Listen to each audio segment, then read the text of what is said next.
अरे कि भोला के पूजा ही के करला भोरे भोरे। अरे कि भोला के पूजा ही के करला भोरे भोरे। अरे शिव जी से मांगो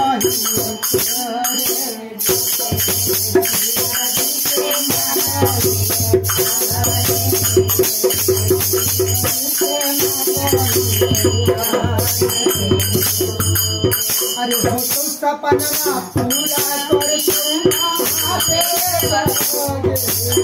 अरे हो तुम सपना पूरा अरे बजी से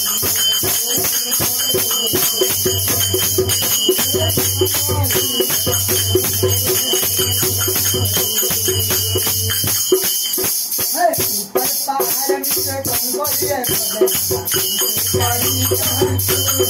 ऊपर पहाड़ नीचे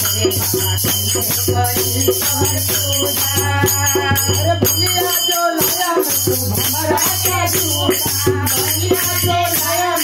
हमारा के झूठा ऊपर पहाड़ नीचे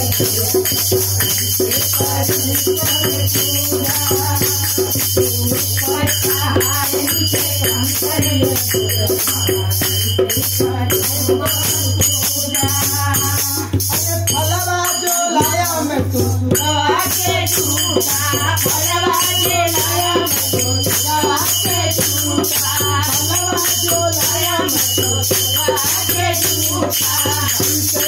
भगवा लगाई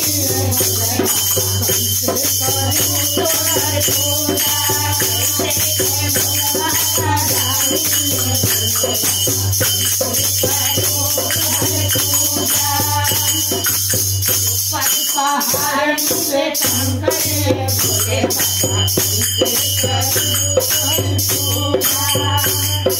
जलवा जो लाया मैं तो मछली